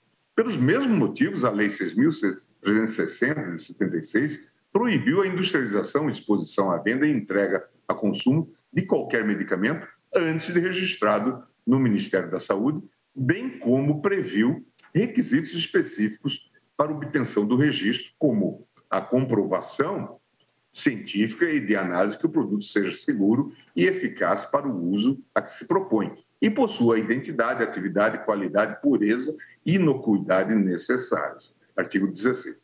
Isso está na ADIM 5.501 da relatoria do ministro Marco Aurélio. Dessa forma, o problema central não se revela na aprovação de uma lei que verse sobre o medicamento, nem no teor concreto do diploma legislativo, Afinal, é uma realidade, pelo menos desde a década de 60, a existência de leis medida, Maßnahmen gesetzt, ou lei de efeitos concretos, que materialmente assemelham-se a atos administrativos. A propósito, o Parlamento da Áustria se valeu de leis medida para o regramento legislativo da pandemia de Covid-19. A inconstitucionalidade também não reside na tematização de uma matéria que somente a Anvisa competiria. Na verdade, o dispositivo impugnado revela-se inconstitucional porque protege insuficientemente o direito à saúde, previsto no artigo 196 da Constituição. Independentemente do meio utilizado, a lei ordinária, no caso, o fato é que o Congresso promoveu autêntica regulação, como fizeram vários municípios brasileiros no passado recente, quando proibiram, por lei, a atividade de transporte remunerado individual de passageiros por aplicativos. O fato de a regulação ser veiculada por lei, tanto naquele caso como neste, não se mostra suficiente para ensaiar a conclusão de que trataríamos de ato soberano e não de regulação. Se é regulação, o Congresso precisaria de se desincumbir do ônus do regulador, como pontifica Carlos Ari Sandfeld. Justificar a escolha regulatória com a análise profunda das alternativas existentes, de seus custos e ainda de seus possíveis efeitos positivos e negativos. Isso está citado por Carlos Ari Sandfeld, Direito Administrativo para Céticos. Mas penso que não foi isso que aconteceu. Veja-se o teor da justificativa do PL 2431 de 2011, que gerou a norma impugnada. Uma queda de braço que tem como os polos a Agência Nacional de Vigilância Sanitária, Anvisa, de um lado, e as sociedades médicas brasileiras de especialistas em obesidade e síndrome metabólica, o Conselho Federal de Medicina, a Associação Médica Brasileira e a indústria farmacêutica de outro, têm mobilizado as atenções da nossa sociedade, em especial daqueles que usam medicamentos inibidores do apetite como a forma de combater a doença da obesidade. A obesidade, classificada como perturbação biológica, é um grave problema de saúde pública, que envolve o aspecto sanitário e psicossocial daqueles que sofrem desta doença, cuja incidência vem crescendo em nosso país de forma muito preocupante. Segundo o IBGE e o Ministério da Saúde, em 2008 e 2009, o Brasil contava com cerca de 38,6 milhões de pessoas com peso acima do recomendado, o equivalente a 40,6% de sua população adulta. Desse total, 10,5 milhões são obesos. Em abril de 2011, o percentual de obesidade chegou a 15%, representando um acréscimo de 3,6 pontos percentuais em 5 anos. Quem vota é o ministro Gilmar Mendes. O plenário julga a lei que autoriza a produção, comercialização e consumo de remédios para emagrecer. Na América Latina, incluindo o Brasil, em decorrência das complicações da obesidade. Doenças crônicas, como diabetes, câncer e doenças cardiovasculares, são exemplos de complicações decorrentes do acúmulo de gordura. Além disso, hipertensão arterial, dores lombares, doença de refluxo gastroesofágico, gota e apneia do sono também são patologias encontradas com frequência em obesos. Estatísticas comprovam que 58% das pessoas com diabetes e 21% com cardiopatias isquêmicas têm excesso de peso. Nesse sentido, a proibição da produção e comercialização desses anoxígenos prejudica milhares de pacientes que realmente necessitam desse tipo de medicamento, sem contar com a provável ampliação do mercado negro dessas substâncias em consequência da proibição. Retirar esses medicamentos do mercado significa deixar sem tratamento os mais de 30 milhões de brasileiros afetados pela obesidade. O número de obesos tenderá certamente a aumentar. Tal fato ocasionaria também um aumento na busca pela cirurgia bariátrica, que tem alto custo e exige estrutura e pessoal qualificado, em número muito maior do que o atualmente existente. E prossegue a justificativa. Em lugar de proibir o uso desses elementos em questão, deveríamos pensar em um controle mais efetivo e lutar para que seu uso seja feito de forma racional, com acompanhamento rigoroso do tratamento. Em parte, isso já ocorre no Brasil por meio do receituário especial, denominado Azul B2, que é utilizado somente por médicos. O Sistema Nacional de Gerenciamento de Produtos Controlados, SNGPC, implantado há cerca de 2 anos, permite um rígido controle do uso de substâncias de controle especial, tais como anoxerígenos, sibutramina e os derivados anfetamínicos. Tal sistema já mereceu, inclusive, uma manifestação pública por parte da ONU, enaltecendo e parabenizando o Brasil pela melhoria da fiscalização sobre os medicamentos de controle especial, dos quais o Brasil é o segundo maior consumidor mundial. Os médicos especialistas e suas respectivas sociedades representativas, com o apoio total do Conselho Federal de Medicina, o órgão que regulamenta o exercício profissional do médico, discordam totalmente da posição da Anvisa em proibir o uso da sibutramina, do Femproporex, da anfepramona e do mazidol, devido à frágil alegação de que causam mais risco do que benefício. Tal argumento, inclusive, é uma desconsideração com a diretriz científica elaborada e publicada pelas sociedades médicas e especialistas envolvendo a Sociedade Brasileira de Endocrinologia e Metabologia, a Associação Brasileira de Nutrologia, a Sociedade Brasileira de Clínica Médica, a Sociedade Brasileira de Medicina de Família e Comunitária, para os quais o grau de evidência científica na utilização desses agentes farmacológicos é A e B. Essas associações médicas fundamentam-se na prática clínica diária, envolvendo centenas de médicos prescritores, especialistas em trabalhos científicos publicados em revistas indexadas. E aí, diz mais, reafirmamos que a proibição da venda dos inibidores de apetite pode agravar o quadro de saúde da população, que sofre com essa perturbação física. Ao invés do veto às drogas, o ideal é o uso de critérios rigorosos para controlar a sua venda, na mesma forma que já ocorre com outras substâncias, como os antibióticos, para que no futuro o resultado dessa proibição não venha a criar um mercado paralelo que vai expor essas pessoas aos riscos do uso dos remédios sem supervisão.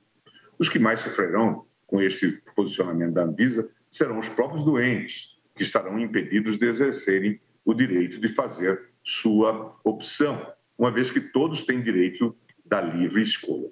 Salientamos que este é o primeiro passo para o começo de um tratamento longo e contínuo com a assistência de um profissional na área para uma vida melhor, o que faz com que muitos retomem a autoestima. Dessa forma, sendo essa proibição injustificável e considerando a obesidade como uma doença grave que atinge a população mais carente, que há segurança na utilização desses medicamentos, comprovada pelos médicos especialistas e pelo Conselho Federal de Medicina e a Associação Médica Brasileira, e que as doenças associadas à obesidade, hipertensão arterial, etc., doenças respiratórias, irão aumentar a prevalência de forma significativa num espaço de tempo curto, levando a um caos no sistema de saúde pública no Brasil, considerando que, em muitos casos, impossível um bom resultado no tratamento da obesidade apenas com dietas e exercícios, por se tratar de uma doença causada por fatores bem mais complexos do que a falta de força de vontade, apresentamos esse projeto e conclamamos os ilustres pares desta Câmara a apoiá-lo e aprová-lo.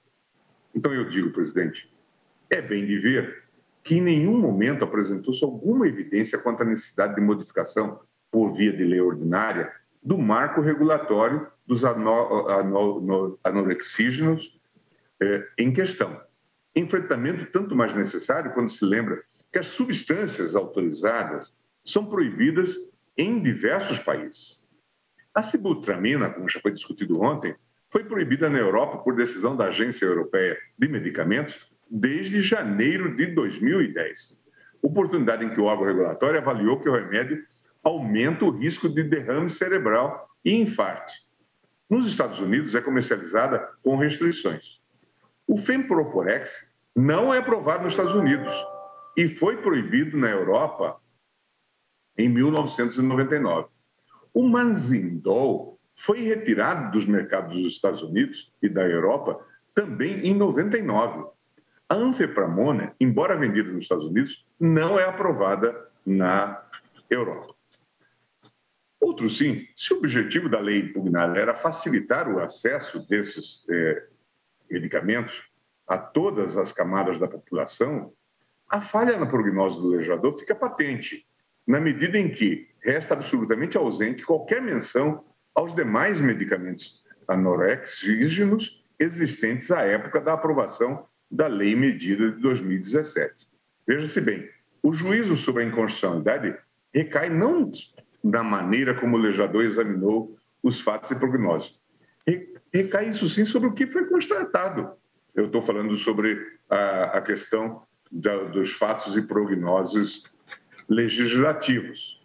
E digo isso, com tais omissões, perpetra-se clara vulneração ao direito à saúde, que, por força do artigo 200 da Constituição, tem o dever de proteção conduzido de modo institucionalizado, pela via de instrumentos que removem do alcance da população substâncias que causem danos ou riscos à saúde.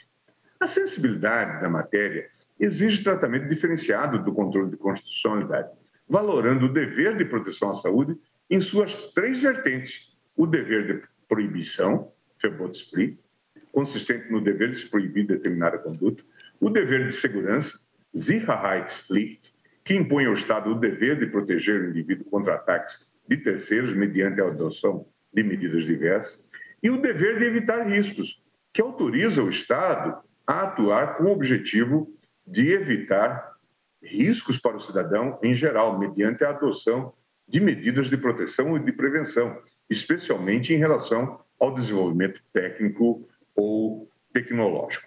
Presidente, eu encerro lembrando e relembrando aquilo que já foi dito, apenas para que possamos esclarecer algumas questões de fato que foram objeto de controvérsias na tarde de ontem.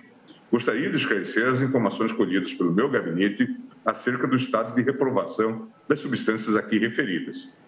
Em 24 de outubro de 2017, no âmbito de audiência pública realizada na Câmara dos Deputados, a Anvisa realizou uma exposição pormenorizada acerca da situação mundial desses elementos, desses anorexígenos, cuja comercialização foi autorizada pela lei impugnada. À época, portanto, da edição da norma, o quadro era o seguinte: quanto à anfepramona, o produto havia sido proibido na Austrália, no Canadá, na União Europeia, na Suíça e em Singapura.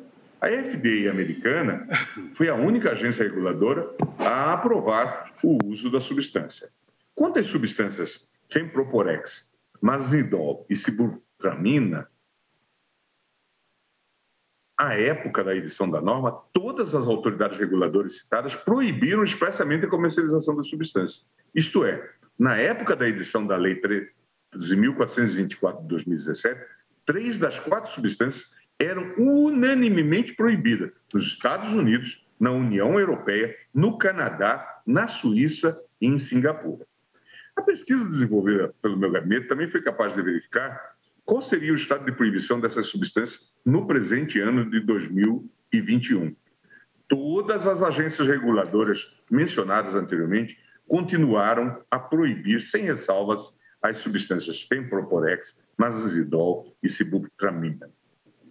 A anfepramona, que em 2017 havia sido aprovada apenas pela FDA norte-americana, teve sua produção descontinuada por um dos laboratórios que a produzia. Ou seja, caros ministros, estamos a falar aqui de 4 substâncias, sendo que 3 delas foram unanimemente proibidas pelas principais agências reguladoras de saúde ao redor do mundo na época da edição da norma, e apenas em relação à anfepramona há uma divergência pontual da FDA americana no sentido da liberação. Presidente, eu peço desculpas pelo alongado do voto, mas como o tema, de fato, é relevante e estimulado, inclusive, pelo debate que a questão ensejou, eu estou, como os senhores percebem, acompanhando às inteiras o voto trazido inicialmente pelo ministro Edson Fachin para julgar procedente o pedido manifestando-se pela inconstitucionalidade da Lei 13.454 de 2017. Muito obrigado, ministro. Em pauta, DI 5779, requerente CNTS. Mas, mesmo assim, eu gostaria de trazer alguns elementos. Ministro Luiz Fux, presidente do STF.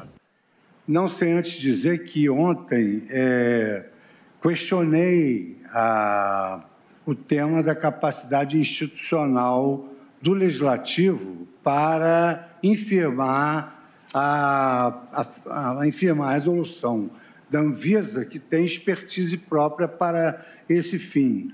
Plenário julga lei que autoriza a produção, comercialização e consumo de remédios para emagrecer. Do professor Carlos Ari Sansfeld, que coincidentemente foi citado pelo ministro Gilmar Mendes, Direito Administrativo para Céticos, Malheiros, 2017, página 206. O ministro Luiz Fux está presencialmente no plenário. Tem pele clara, cabelos levemente grisalhos, mais nas laterais. Usa a toga preta por cima do terno azul marinho, blusa branca, gravata azul. A própria exposição de motivos da lei, que foi agora lida pelo ministro Gilmar Mendes, nós podemos depreender que a ratio essência dessa lei não tem nada a ver com proteção à saúde. Pelo contrário, acaba por denunciar a proteção deficiente e um grave retrocesso. Então, o professor Carlos Ari assenta que, se é regulação, o Congresso precisaria se desincumbir do ônus regulador, como pontifica nas suas lições, e justificar a escolha regulatória. Não houve nada disso ao elaborar essa norma, com análise profunda das alternativas existentes, de seus custos e de seus possíveis efeitos positivos e negativos. Pelo tanto que já se expôs aqui, a substância sibutramina e esses medicamentos não tem nenhum efeito positivo, só efeito negativo. Ataque cardíaco, paralisia cerebral, problemas neurológicos, enfim. Então, eu vou saltar uma série de textos aqui, porque eu vou fazer a juntada de voto, mas eu começo destacando essa primeira emissão da resolução da diretoria colegiada da Anvisa, de 6 de outubro de 2011, nessa resolução 52, onde ela se dedicou com profundidade a esse tema, destacando-se que, no seu mistério, ela tem exatamente a Anvisa, ela tem a incumbência de afastar substâncias do mercado farmacológico que possam eventualmente causar danos à saúde humana e outras consequências colaterais desses danos emergentes. Por outro lado, como aqui também alguns votos já mencionaram, eu verifico que a European Medicines Agency, a agência internacional responsável pela avaliação e supervisão científica de produtos e medicamentos na União Europeia, além de monitorar a segurança das drogas e tratamentos utilizados no bloco europeu, realizou diversos testes e estudos clínicos científicos acerca de anorexígenos, em especial a sibutramina, condenando gravemente essa substância. Razão pela qual, em 2010, foi publicado o maior estudo acerca dos efeitos colaterais da substância, pelo denominado evidências, numa tradução livre, evidências cardiovasculares da sibutramina.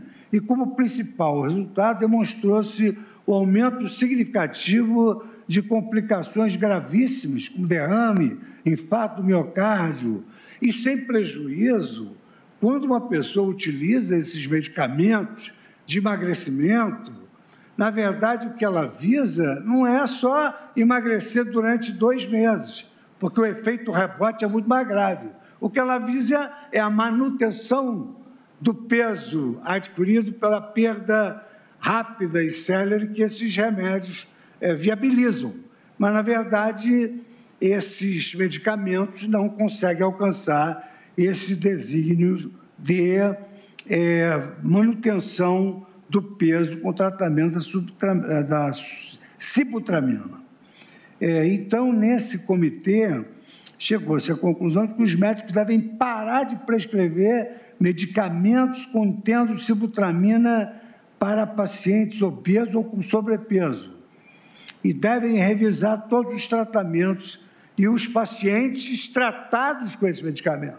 Ou seja, esses medicamentos produzem efeitos colaterais instantâneos e prospectivos. Os estudos realizados pela Agência Europeia geraram importante impacto na comunidade científica pela magnitude de suas proposições. E, por isso, não foi ignorado pelas agências reguladoras, como agora foi mencionado no voto do ministro Gilmar Mendes. E aqui eu verifico, de maneira geral, toda a União Europeia, Estados Unidos, Austrália, Canadá e diversos países latino-americanos, como a Argentina e Peru, suspenderam o registro da sibutramina e de medicamentos semelhantes, graças a esses estudos relativos aos efeitos cardiovasculares da substância. Ainda, sob o ângulo da proibição normativa e do uso e manipulação de anorexia nos Estados Unidos, foram muito firmes em relação à sua decisão de proibi-los em 2010, que também aqui foi um dado mencionado por todos os votos, tendo realizado estudos adicionais acerca dos medicamentos tratados na presente ação. A subdivisão do United States Department of Health and Human Services, o famoso FDA, o Food and Drug Administration, atestou que, dentre os inúmeros efeitos colaterais constatados pelo uso da sibutramina, que já haviam sido encontrados em estudos anteriores, ainda encontraram um número expressivo de 55,5% de efeito danoso ao sistema nervoso central. E aqui eu quero, evidentemente, só en passant, trazer uma experiência interdisciplinar, porque conheci uma pessoa que usava sibutramina, era dependente da droga, era uma pessoa bipolar, era uma pessoa que acordava depressiva de tarde, e essa pessoa, depois que realizou outros tratamentos e a operação bariátrica, perdeu metade do seu peso corporal e se transformou numa pessoa completamente diferente. Por isso, dessa pesquisa séria sobre a sibutramina no sistema nervoso central. Acerca dessa assertividade, a Comissão de Medicamentos Anvisa, mesmo depois da RDC 52, ela emitiu um parecer pelo cancelamento do registro dos medicamentos mencionados aqui, por apresentarem exatamente essa eficácia instantânea. Plenário julga a lei que autoriza a produção, comercialização e consumo de remédios para emagrecer. Quem vota é o ministro-presidente Luiz Fux. Aqui eu não vou ler esse parecer que é imenso.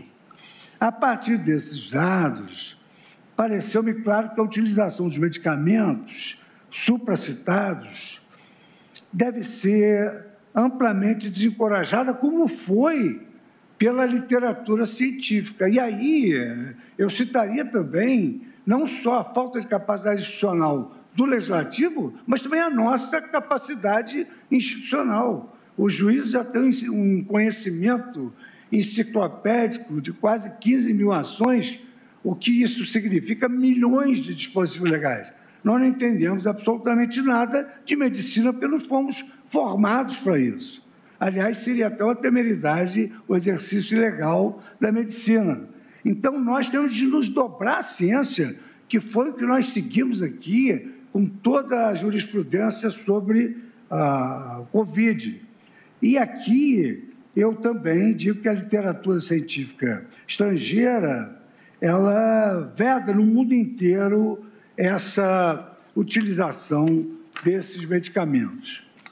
E aí faço críticas ao decreto legislativo e repiso essas essas manifestações do ministro Gilmar Mendes agora nessa interpretação histórica, revelando que, na exposição de motivos do PL, que gerou essa lei de 2 artigos, um infirmando a expertise da Anvisa e outro revogando as disposições em contrário, que o PL teve como justificativa a legislação se baseando na possibilidade de ampliação de vendas ilegais de produtos, de livre escolha dos indivíduos. Eu comprovo aqui, a semelhança de todos os demais votos, que nesse cumprimento do dever do Estado de proteger a saúde e a vida, na verdade, o que houve foi uma proteção deficiente. E aqui cito a obra do professor Ingo Stahlert, no comentário coordenado pelo professor Canotilho. Mais adiante,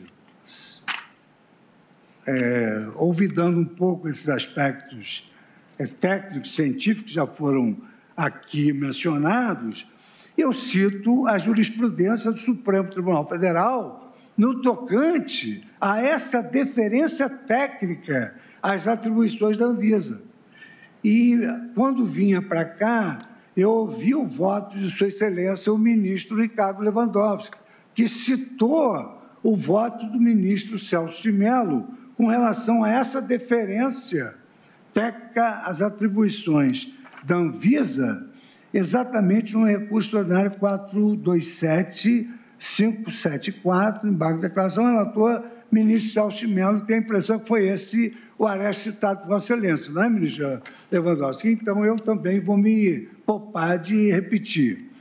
Na própria DI 5501, o plenário declarou inconstitucional a Lei 13.269 de 2016, que autorizava o uso da fosfoetanolamina sintética, conhecida como a pílula do câncer, a pacientes diagnosticados com neoplasia maligna, mesmo ainda sem registro da Anvisa. E aqui esse acórdão também foi mencionado agora no voto do ministro Gilmar Mendes.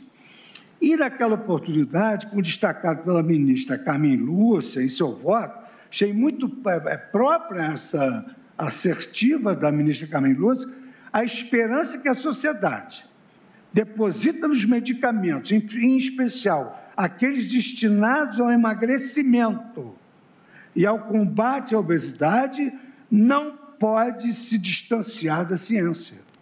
Foi claríssima a ministra Carmen Lúcia.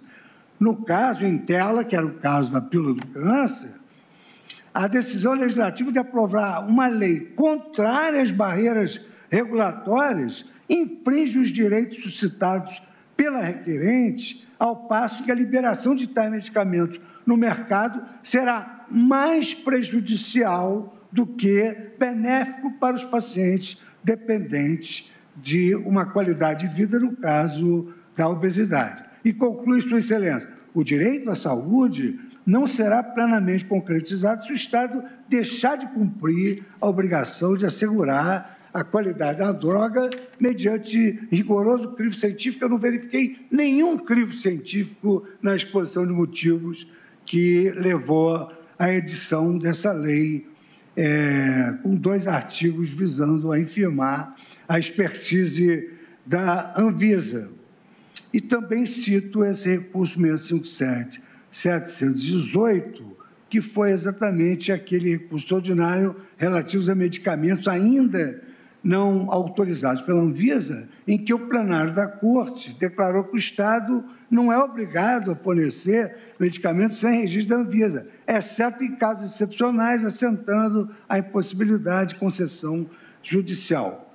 Mais recentemente, nós, na ADI 6341, chancelamos a constitucionalidade de alguns dispositivos que instituíam medidas de combate à Covid, tudo baseado na ciência, o que comprova materialmente que essa lei não protege a saúde. Essa lei, ao contrário, ela, a pretexto de proteger, ela desprotege. E eu me permito, inclusive, trazer argumentos de cunho consequencialista, que hoje é uma regra de procedendo imposta pela nova lei de introdução ao novo direito brasileiro, no sentido de que, se eventualmente houver essa prática de superação da expertise dos órgãos reguladores sem ônus argumentativo, nós vamos propiciar que, a todo momento, havendo a falta de capacidade institucional, se possa autorizar a utilização de medicamentos até por municípios, revogando determinações importantíssimas até mesmo no combate à pandemia. E digo, em caso, a vigilância e os registros sanitários de medicamentos são procedimentos de caráter tipicamente administrativos, reservados ao Poder Executivo, conforme dispõe a Constituição Federal no artigo 200, e, mais especificamente, a Anvisa, autarquia sob regime especial vinculado ao Ministério da Saúde. Como já explicitado,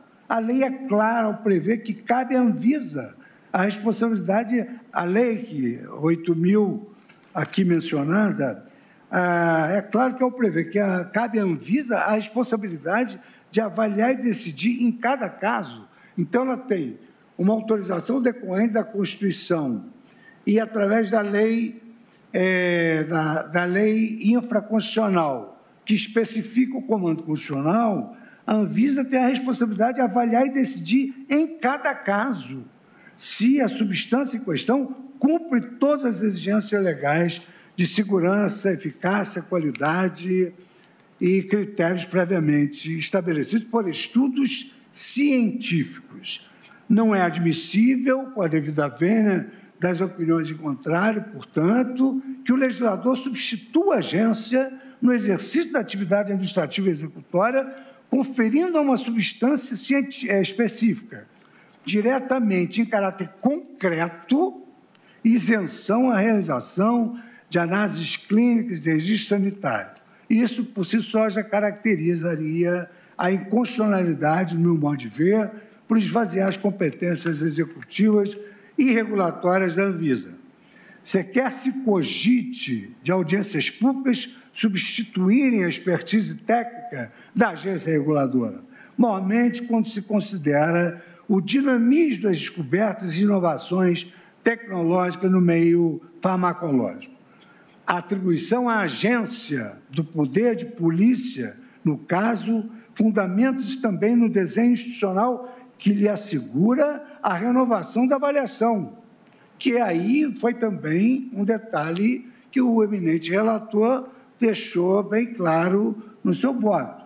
Se a opinião, ainda que técnicos especialistas que participaram da audiência pública, fosse suficiente para respaldar a tecnicidade à lei, a situação do momento da promulgação estaria cristalizada a despeito dos avanços da terapêutica quanto a efeitos diretos ou colaterais ou interações medicamentosas. Quem vota é o ministro Luiz Fux. Plenário julga a lei que autoriza a produção, comercialização e consumo de remédios para emagrecer. Assim me refiro a ela, que os efeitos concretos da lei retiram o espaço de proteção do direito fundamental à saúde, porque descreve administrativamente o que a lei não poderia retirar sem comprometer a eficiência do direito à saúde.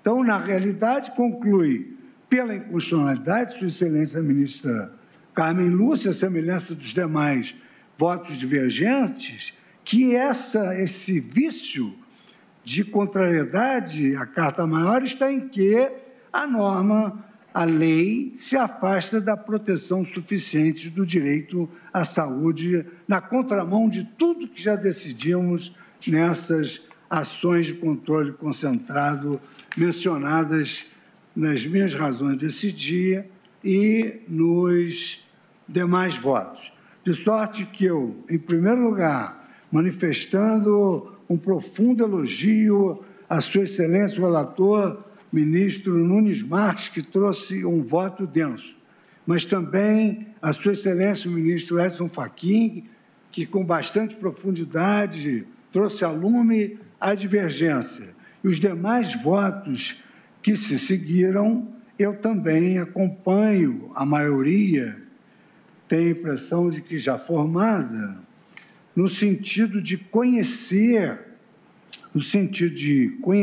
da ação e julgar totalmente improcedente a ação declaratória de inconstitucionalidade da Lei 13.454.